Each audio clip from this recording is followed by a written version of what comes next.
This is the home of Roger Meffin.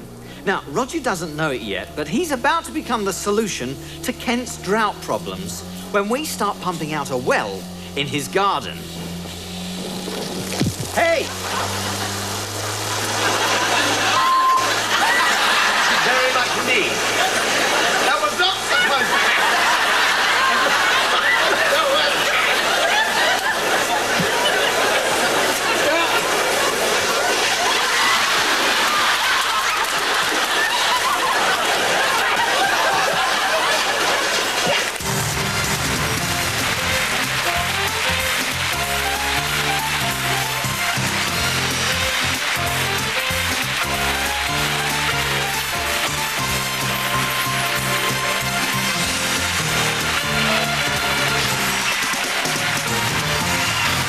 Ladies and gentlemen, please welcome your host, Chris Tarrant.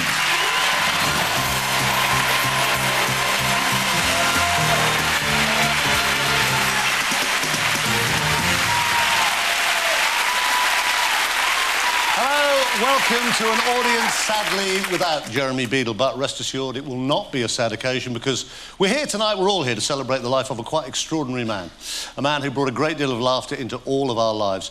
Jeremy was once asked what he'd like to have on his headstone as an epitaph, and he said, "I just like the words, ask my friends." Well, Jeremy, that's precisely what we intend to do.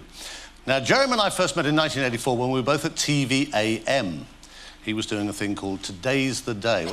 And I was working live with Roland Rat. We were both at the cutting edge of quality television. We became close mates, we stayed that way. In fact, I'm proud to say to you all that I was undoubtedly Jeremy's best friend. No, I was Jeremy's best friend. No, I was Jeremy's best friend. No, I was Jeremy's best friend. No, I was Jeremy's best friend. No, I was Jeremy's best friend. Well done, everybody. Jeremy was always great company. He loved nothing better than surrounding himself with friends from all walks of life, which possibly explains why this audience is so packed, with a strange gaggle of journalists, comedians, presenters, actors, entrepreneurs, showbiz dropouts and benefit scroungers. Frank Carson's up there in the audience, but we won't be asking him anything because it's only a one-hour show. Now, Jeremy's first big break on television couldn't have been any bigger. Game for a Laugh changed television forever. In 1981, viewing audiences tuned to ITV in their tens of millions to watch the hilarious antics of the general public under the guiding lights of relative unknowns Jeremy Beadle, Matthew Kelly, Sarah Kennedy, and self-confessed kisser of the Blarney Stone, whether it wanted to be kissed by him or not, Mr. Henry Kelly.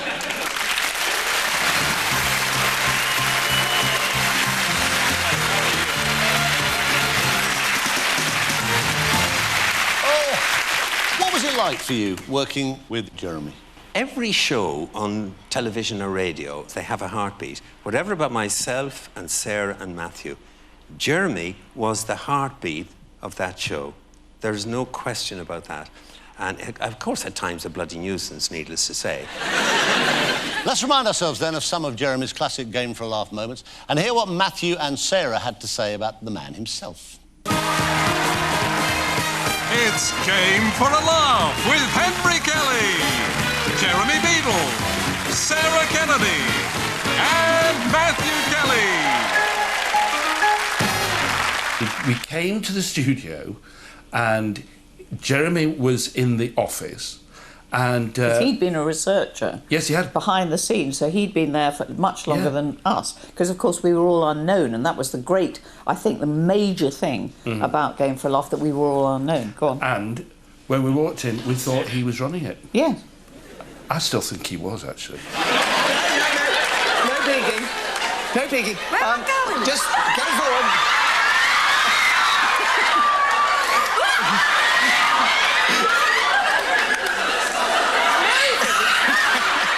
Would you like just to lift your blindfold and have a peek at what it is? He was like a perpetual schoolboy in a way. He just loved pranks, but he would just be as happy working away in the background as being on camera. No, but he loved being on. He loved being on, yeah. He liked being on stage. He liked being the centre of attention. I know that, because I like that as well. Please join us at the same time next week, when, as usual, we very much hope you'll be watching us.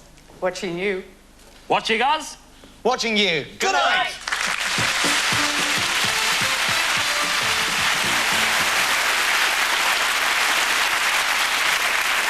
What was that obsession Beadle had with cutting your tie off? Well, one year, I was nominated to be Tie Man of the Year, and apparently there was a tradition in the British Army that if somebody had been rude to you in the officer's mess, whatever that is, they came in and they cut your tie off. And they did it once, which was mildly amusing, and then they did it 11 times.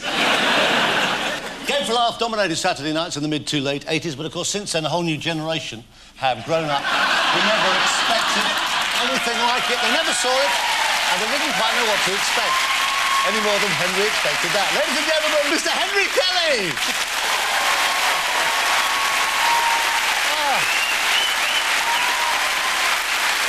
Now, for those who are too young to have seen it first time around, we have taken one of Jeremy's best ever games and brought it bang up to date. Cue the titles. It's All New Game for a Laugh with your host, Michael Underwood. Good evening to you. Yes, welcome to a classic Jeremy game involving the contents of the box you can see behind me here, and most importantly, a volunteer from our glamorous studio audience. I don't know why, for some reason, I'm drawn towards Blue Peter presenter Zoe Salmon. Come on down here, come on.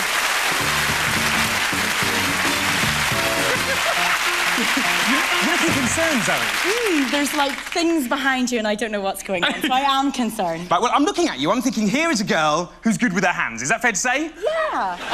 No, keep it clean, keep it clean. Yeah. Because she's Blue Peter, so you make and do things like that. And also, I guess being on Blue Peter, you'll throw yourself into anything, right? Exactly, yeah. Excellent. Well, listen, we're going to mic you up, we'll bring you back on, and then you can take part. OK? So just for the moment, ladies and gentlemen, Zoe Salmon.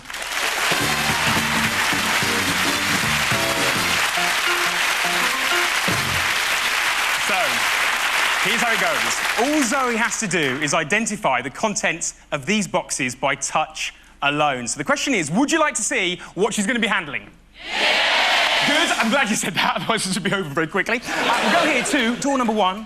Behind this door, now, you may want to shout out if you recognise what this is. It is... Anybody? Celeriac! Well done, congratulations. We've got Celeriac behind door number 1. Behind door number 3, we have... the good old-fashioned garden marrow. And the last one, you'll know this straight away, it's the pumpkin. But what is behind door number 2?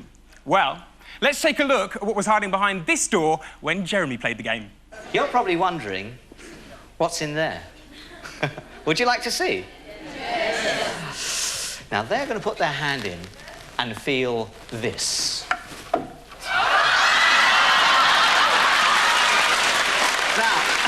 Any of those ladies will get a gold medal themselves if they identify the head of Duncan Goodhue, our Olympic gold medalist. So, there you go. When Jeremy played it was Olympic gold medalist Duncan Goodhue. However, 27 years have now passed. And believe it or not, he's still in there! It's Duncan Goodhue!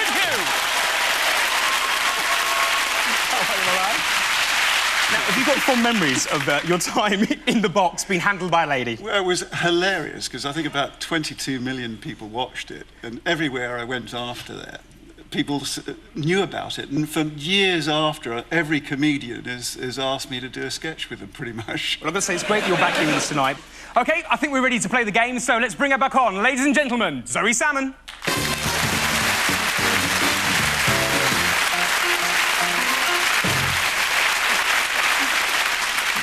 Now, this is how it's going to work, OK? We've got 4 things inside these 4 boxes. What I want you to do is, by touch alone, describe, then identify the items you're feeling. Is that all clear? So we're going to start. Everyone, are you ready to play? Yeah! Right, I'm going to start with this box. Zoe, please step forward and have a feel. Here we go. OK. In you go. Dig deep. Oh, it feels like a big vegetable or fruit. What's the texture? Is it? It feels quite soft. Right. Yeah, because like I'm sticking my nails into it now, so I hope it's not live. 'Cause that'd be quite Right. Let's move on. Let's try this box. Let's try this box. Have a good deep. Again. Give it a good feel. Rummage, It girl. feels like a pumpkin. Are these all like fruit and vegetables? You think a pumpkin? Edible things. A pumpkin. Very good. Hands down. Now, this one's a bit more difficult. I'm not going to lie to you. It's not as straightforward, but very carefully, and you go. I think it's just another vegetable. Like a turnip, maybe? Okay, we're going to turn it fine, okay. Good. And then this last one here, it's not too bad. You've got 3, just one more to go. See what you think about this one. Oh, it feels really warm. And alive. Okay. I don't want to stick my nails into this and it could bite me. No, It's somebody's bald head. Good. Give it an Indian head massage. Hello, easy.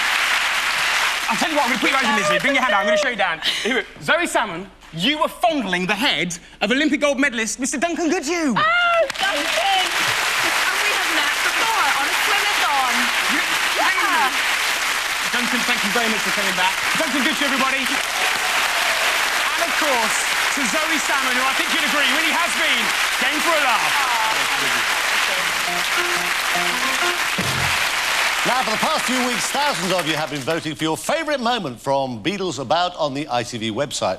And tonight we will be showing the top 5 hidden camera stunts that received the most votes. Here's number 5 in your top 5 moments from Beadle's About. And it's an absolute classic. For those that don't remember it, all you need to know, I love this one, sorry, is that Janet Elford came home after singing practice to discover a meteorite had apparently crashed in her garden. Soon a TV news crew turn up and an alien emerges from the wreckage. Now, the alien seemed to rather take to Janet. We join the scam as the alien looks like leaving. Where are you going? Please come back. Do you want a cup of tea?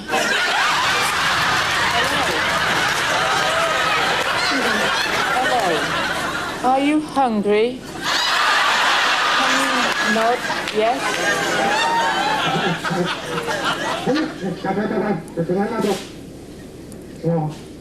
I have been singing tonight. Did you hear me? Yes?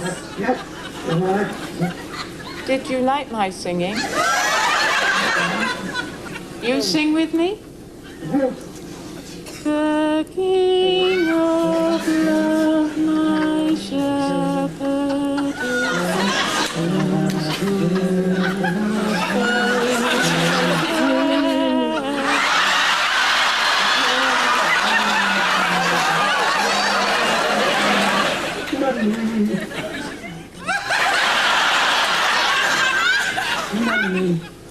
Please, what is this? I think you're its sort of mother in some kind of way.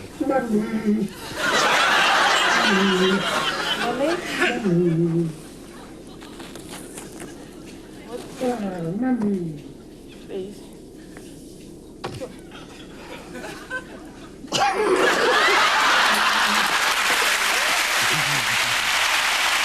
She's still up there. Janet Elford was the star with actor Ken Hadley and TV newsman. Hello, Rob Curling. Rob, how did you manage to keep a straight face through that? Everyone else was behind the scenes. They'd lost it very early on. Yeah. Giggles, crying. I was beginning to cry when... Why did you have to offer it a cup of tea? Give her a big hand. Bless you, Manolo. It's such a great clip. What a good sport. Still to come this evening, the remaining top 4 Beadle's About moments. Oh, don't believe it! Don't go well.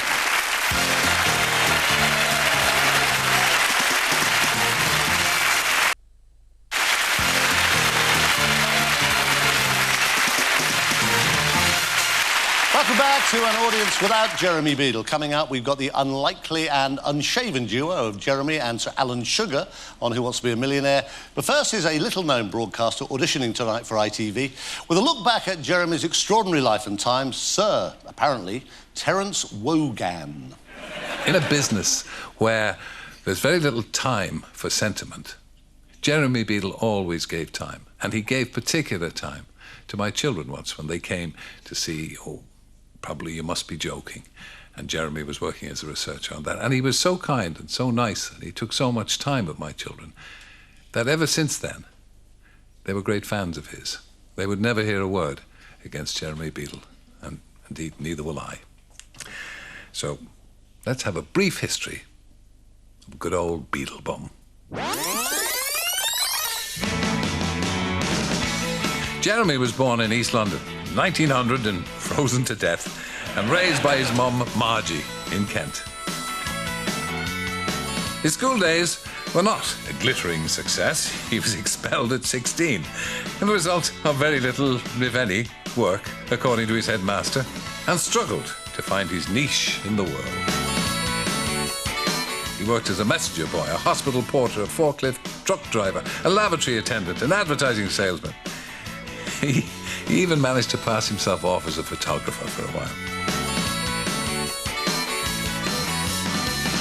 It must be said, not everything the young Beadle touched turned to gold. He'd worked on the London listing magazine Time Out, but when he was made editor of the Manchester version, it went bust within weeks. The magic Beadle touch. Next, he promoted a huge pop festival with bands like the Kinks and the Grateful Dead. Bickershaw is very, very important. It's the most significant festival there's ever been. 40,000 people turned up, but hardly any of them paid to get in. Financially, it's a failure. Another fortune lost. Always obsessed with trivia and oddities, he wrote for the internationally successful Book of Lists before finally cracking it in entertainment as a writer for Bob Monkhouse, Michael Aspel, and myself. His writing skills got him a late-night shift on the wireless, and he started to get a reputation as a practical joker there. He carried this over to a series of TV shows for the BBC. Hello there. Welcome to The Deceivers. And let me make a confession right from the start. I love practical jokes. You've been warned. Hi. Until breakfast TV came along, have you considered that breakfast is the one meal that you never invite your friends to? Next, he donned a highly dubious pair of dungarees to present a Saturday morning children's programme. But at last, his big break came with Game for a Laugh. The next few years, they're the stuff of legend.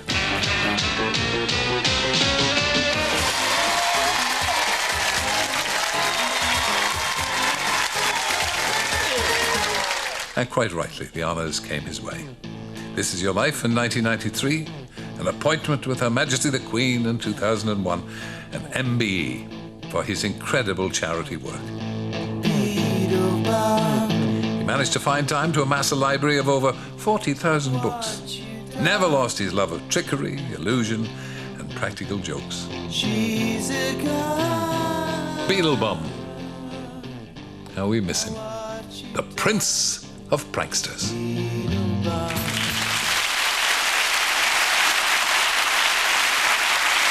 Thank you, Terry.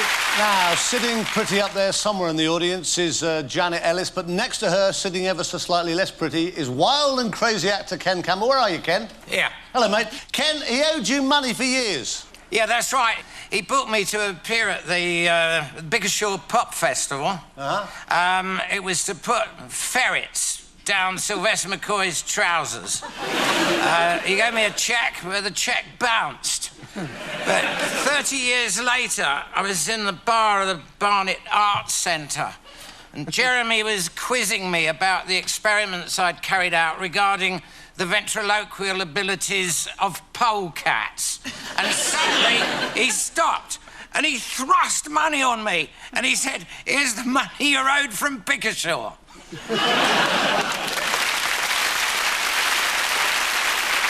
Now, back to your favourite moments from Beatles About. Now, this one involved a bloke called John Taylor, who was hired as a limo driver for the day to take a bride to the church. Beadle arranged for the car containing the bride to be permanently locked. Of course, poor John got the blame. It won't open! Eventually, they had to move the wedding out into the car park and enlist John's help with the actual ceremony. Will you love him, comfort him? Will you love him and comfort him? Honour and protect him? Honour and protect him. And forsaking all others? And forsaking all others. Be faithful to him? Be faithful to him. As long as you both shall live? As long as you both shall live. I do. She does. You have to say I will. You have to say I will. What? You have to say I will. Can she you come will. over a bit further? I will. I will. Thank you. Would you put the ring on her finger?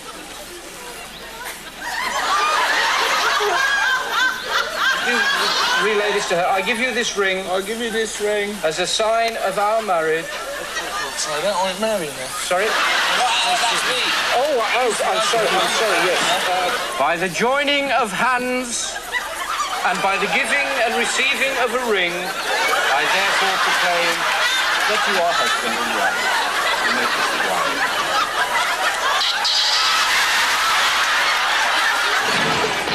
It's me, as the Bishop of Smethwick. Now let's unlock the doors. Hey, well done. He done it. That's remarkable. I think he just made you a star. I think he is.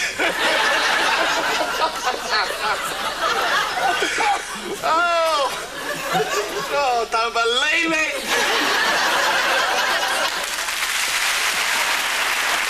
Star of the film up there, John Taylor, with actors Pam Cole and Ken Hadley. Now, often with classic television programmes, the one thing that sticks in your mind more than anything else is the theme tune. And here's a man who has written more than a few in his time, Mr. Laurie Holloway.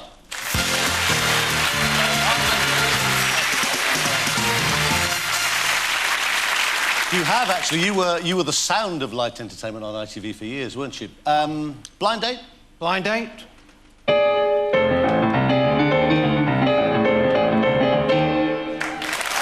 Still remember it.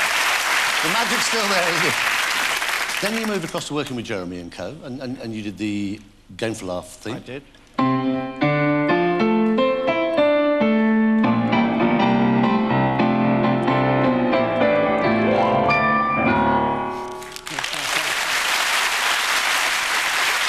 we're all clapping. You ought to remember them. He wrote them.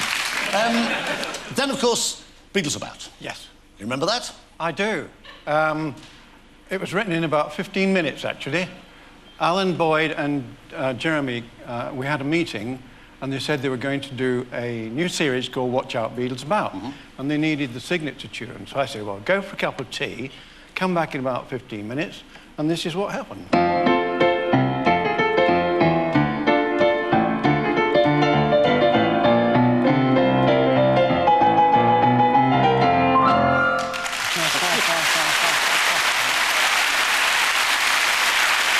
And you also wrote the lyrics, which were very fine. I did. Meaningful lyrics. Well, they were meaningful. They went, watch out, Beadle's About. Watch out, Beadle's About.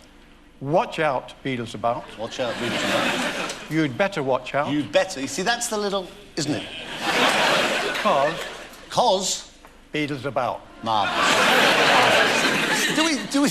Look at this lot. Do you think we can sing along to this? OK, go.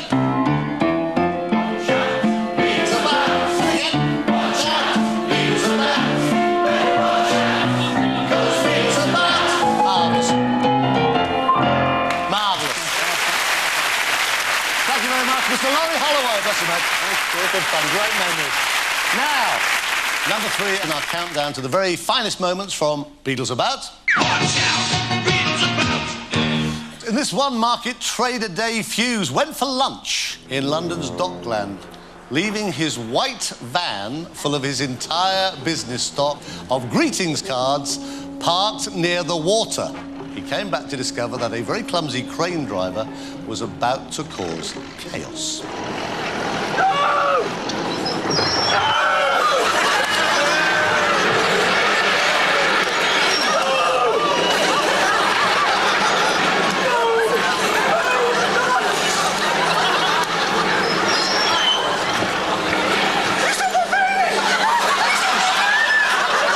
See you, Chaser.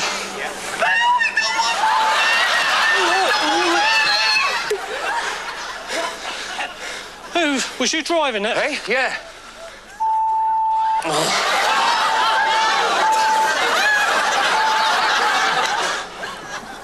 It's Frogman Beadle, not amused. Who dropped a fan on my head? Well, you weren't down there, were you? It looks like a Technicolor lavatory down there. I know what's in there. Can you pull it up for me? Did you know about this? Thank you!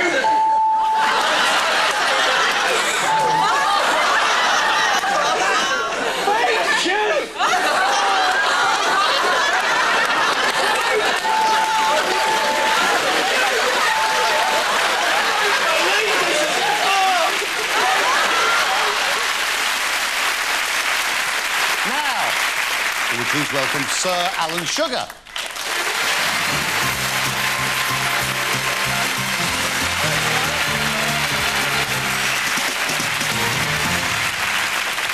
You cut my tie, cut your bollocks off, son.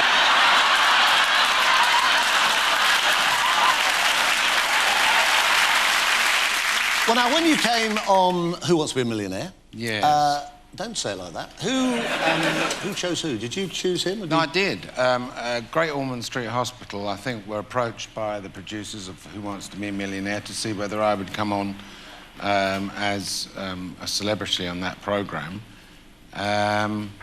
And I said, no, not really. I'm no good at this stuff. I said, but, well, please come on. But, you know, you can come with a partner. So who else but Jeremy? And actually, people didn't realise was how incredibly bright he was. Very intelligent man. Absolutely, yeah. Yeah, underestimated, tremendously underestimated. Very well read, obviously. And I have to say, I mean, and presumably you did as well, we had great expectations of how well the two of you were going to do, because you're both very bright. You got bogged down, actually, on Coronation Street, didn't you? Which, presumably, I don't suppose you watch much. No. You shouldn't really ask intelligent men of our age those kind of questions, but... Let's see the actual moment, then, that you and Jeremy decided to cut and run. Beadle looking very intense. You know, you must know it. You don't know? As far as I'm concerned, anyway, I've just not got a clue. We obviously don't know it. It would be a guess, and we are obviously both very concerned that what money we can make, we want to give to the Great Ormond Street. So, on behalf of children with leukemia and on behalf of Gosh, absolutely, I think we're going to be very grateful for Small Mercies. OK, give them a big hand. They still go away £16,000 better off. Thank you, Sir Alan Sugar. He very nearly smiled then. Still to come, something Jeremy absolutely loved. Breathtaking magic and illusion from Shahid Malik.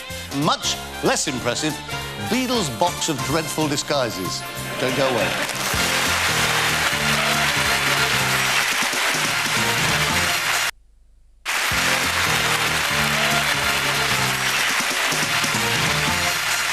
Welcome back to a celebration of the life and work of Jeremy Beadle. Coming up, we've got spectacular magic from Shahid Malik. Annika Rice will be telling us more about Jeremy's tireless charity work. Now, as I pointed out before the break, Jeremy wasn't exactly the master of disguise either. In fact, to be frank, he wasn't even that good at dressing up as himself.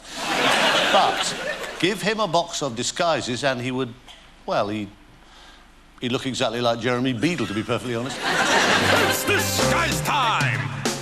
It's so easy to deceive you with the sneaky little tricks and to make you believe it's character that I pick. Hey, when you look for me, I'm gone in front of your eyes. People call me the master of disguise.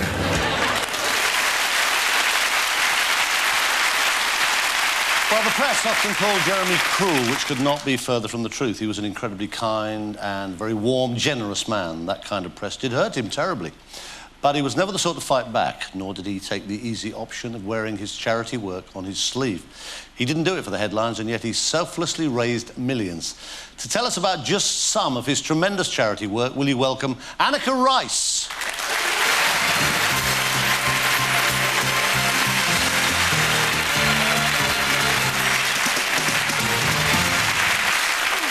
I think one of the things that's emerged tonight is that people didn't know. It was a hardcore new how much he did for charity. Thousands of children that he helped. I mean, Great Ormond Street, where he was practically a regular visitor, that treats over 150,000 children every year. It's the biggest centre for children with cancer in Europe. He helped thousands of those children. He was involved with dozens of charities, from the Philip Green Memorial Trust to Reach, to Jewish Care, to children with leukemia. And he just worked tirelessly, and I am quite overwhelmed. Let's just see what happened when Annika here went to find out how the money Jeremy helped to raise was actually spent. Well, I'm here at Great Ormond Street Hospital in London to show you the hidden side of Jeremy. One charity he was particularly devoted to was children with leukemia. Offices are just across the road, and that's where I'm going now. Good afternoon. I spoke to Eddie O'Gorman, founder of Children with Leukemia, whose son Paul died of the disease, and asked him about Jeremy's involvement with the charity. When we first started, we had a ball at the Grosvenor House. We had 21 balls. Jeremy was always there. He was always giving his time. He entertained so many people. It was called the Paul O'Gorman Ball, but it really became the Jeremy Beadle Ball. He had people with their trousers down, guys from all walks of life, or business or whatever. Jeremy helped put the fun into our fundraising. Who kicked a hole in the sky so the heavens would cry over me? Safari is a brand new daycare centre partly funded through Children with Leukemia. Dr. Jane Collins, how are you spending the money that Jeremy raised? Well, the first thing to say is what a wonderful gift, because he's allowed us to open this daycare facility that we're on at the moment. And Jeremy's real legacy, I think, is the opportunity to provide so much better facilities for the children and families who come here. The really exciting thing for us with this daycare facility in particular is that we're now able to treat more children as day cases rather than admitting them, which is much, much better for the child and family. Can you, Francis, show me what you're going to do? This is Francis, who's about to take my blood pressure. Is that what you're going to do? I need to put this on. Oh, you need to put your doctor's uniform on. Okay. And this is Mum Shirley. Hello. And you've been coming here with Francis for quite a while now. How has the new daycare centre kind of affected your life? Oh, it's absolutely fantastic. It's nearby. And there's my tools in there are more facilities. Excuse me, can we just look at the tools? Yes, certainly. Oh. Where are they? There's a playroom, you know, and there's lots of space for the children to play in. It's definitely made a lot of difference. Without this care, you know, Francis really wouldn't be here. He doesn't let's get a word in it. Oh, he's an expert. He's running this daycare centre. Nurses, have the day off. Orange! Yes, orange. Hi, Faith. I'm Annika, and this is Sakina, who's a family care assistant. Yeah. Is that right? Yeah. This is your bedroom, Faith. How long have you been here for? 2 weeks. 2 weeks. What are the nice things about it? There's a playroom. Is that? Wow. Toys in it and everything? Yeah. That's nice. And Sakina, you obviously rely heavily on donations to sort of help on some of the improvements going on here. What difference does that make to your working life? It makes a lot, especially for the kids and for the families. You know, I like to get all the donations so we can buy new things for the ward. Because it must make your life easier. Easier, yeah. Especially when they're asking for things, and then we can just go and get it for them. Oh, listen, thank you for letting us come and say hello. And I really hope you get better and better and better and better. And it's been lovely meeting you. Okay, bye-bye. Bye-bye. Bye-bye. So there you are. Those children are the reason why Jeremy works so hard for so many different charities. They're the reason why he helped raise that staggering £90 million. And they're perhaps the greatest legacy that he's going to leave behind.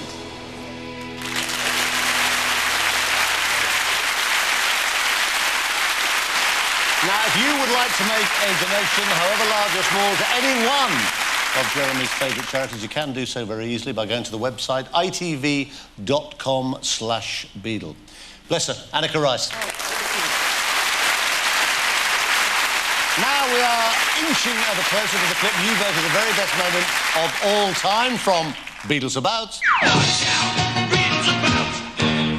It's one of Jeremy's simplest yet cleverest scams. John Butler and Desmond Carr were hired to transport a big box across London.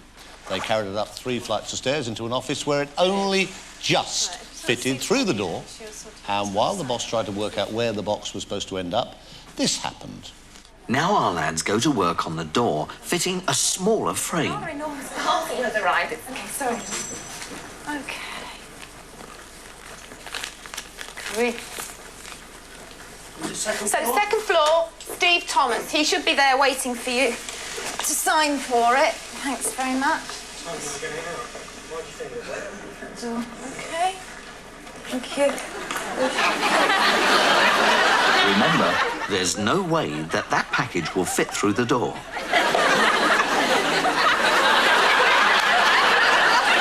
All right, said Fred, have to take the door off, need more space to shift the Salto.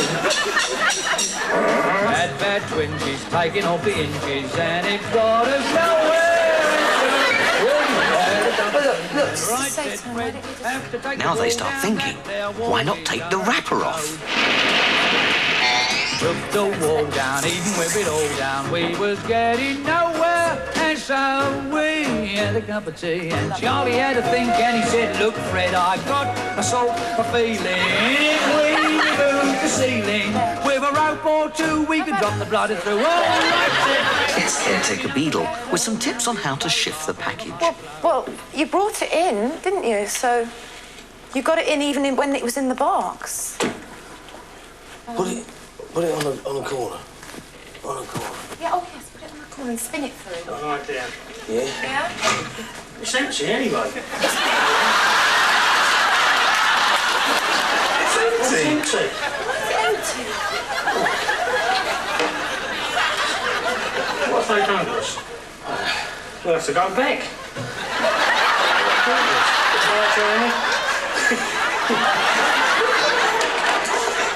Oh no! Who set me? Set me. Star of the film there, John Butler with actor Julie Kerr.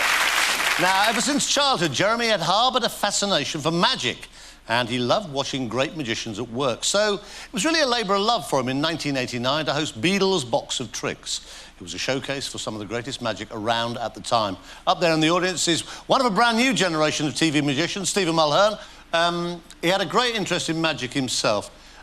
He also had that huge collection of magic books and magic tricks, didn't he? Well, I've got to say, he was very respected within the magic community, and he was also, invited on to the Stage Magician of the Year competition to be a judge. And now, some of his possessions, his books, videos and props, have been donated to the Magic Circle, so they're on show now at the museum for magicians to enjoy forevermore, which I just think's beautiful. OK, thank you, Steve. The first magic advisor on Box of Tricks was one of Jeremy's favourite illusionists. He's here tonight to baffle us all over again. Will you please welcome Shahid Malik?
outstanding long-suffering Lisa.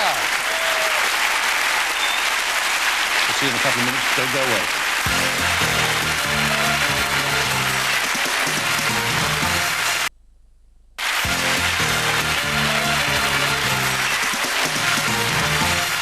Now, the money shot in Eddie Hidden Camera Scam is the big close-up of the victim's reaction.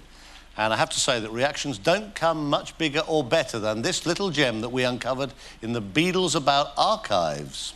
Let's send in our Queen look-alike. Top-notch stuff, this. I would, only I have a very delicate stomach.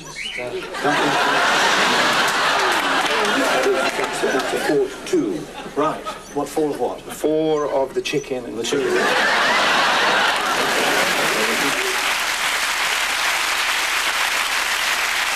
Now, this is it. The most popular moment from Beadles About as voted by ITV viewers. We've seen the four runners-up, all classic Beatles scams, but this is your all-time favourite, the one you voted #1, the very, very, very best moment from Beadles About. Watch out, Beadles About! It is a brilliantly worked-out joke that took weeks of planning and research. Now, the trick is on a lady called Lee Myrams, and you should know that her husband, Andrew, was in on the whole thing. Here are Andrew and Lee returning from lunch to find their car blocked in. I'll just try and move the thing. Andrew's in luck. The keys are in the ignition.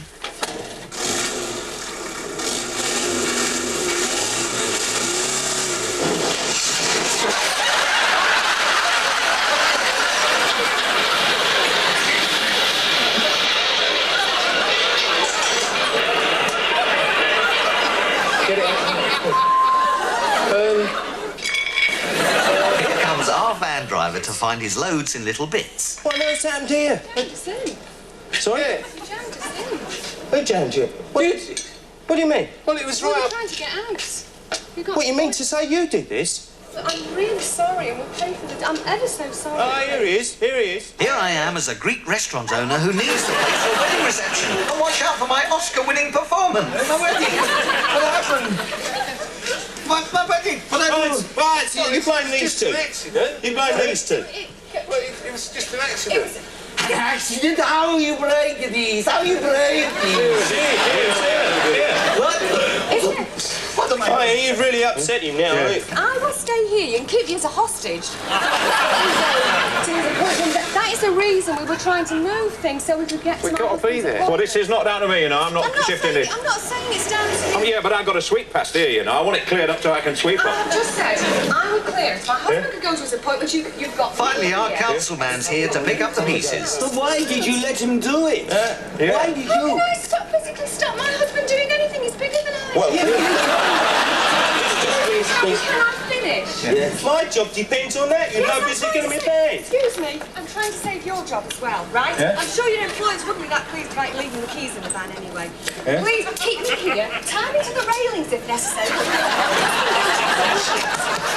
I can't go anywhere. I don't live here. No, we'll sort it out. I can't go home. I will sort out half of these plates so you can have your wedding this afternoon. I will go home. I will come back this evening. I will bring you every piece of crockery in my home. And you can smash that at your wedding. Personally, I will bring it to you. Do you know what this smash like? You listen to it. Just smash it and listen. I'll smash it! Where do you want me to smash it? What am I going to do about my wedding? I told you I'll save half the crockery.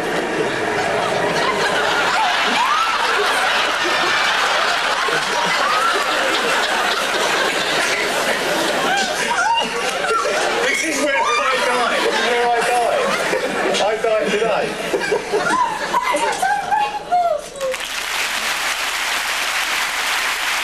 Will you please say hello to Terry Ash and Jim McManus, two of the actors in that clip, and still cringing at the memory, Lee Myrams. Lee, how did you not know? I have asked myself that question many times. How could I not know? What was it like for you, that moment, when you suddenly think, oh, it's Beadle? I thought I was going to be arrested. So when I saw Jeremy, it was all OK, although I still did want to kill my husband. It was an absolute relief. to see Jeremy. Yeah. And he did make me feel more like a star rather than a fool. And, you know, I was a big fool, really. Yeah, but you were also a star. Give her a big hand. Thanks to Terry, thanks to Jim, thanks to Lee, who I'm sure you will agree, in Jeremy's own words, really was a star.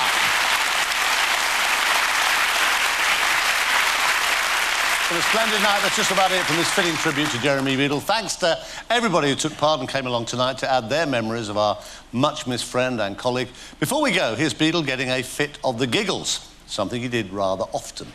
In the clip, actor Ken Hadley plays a ghost who Jeremy is not supposed to be able to see, but he and Jim McManus aren't giving the most convincing of performances. I feel a nasty attack of the giggles coming on here. She's walking away now. Oh.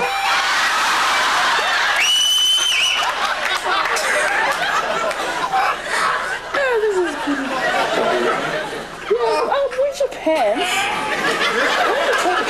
I'm sorry, I was in the middle of something. I can't take this strain. I'm talking about the scene. I've got pain in the back.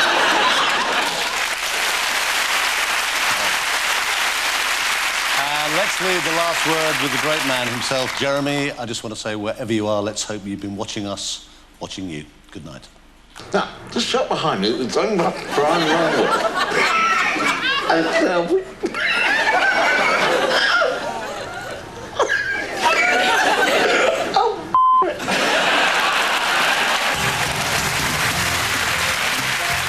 Classic. Well, tomorrow evening there'll be plenty more laughter and tears as more hopefuls face the wrath of the judges and their buzzers. It's Britain's Got Talent at 8, and next tonight is the last in a series of Teenage Kicks.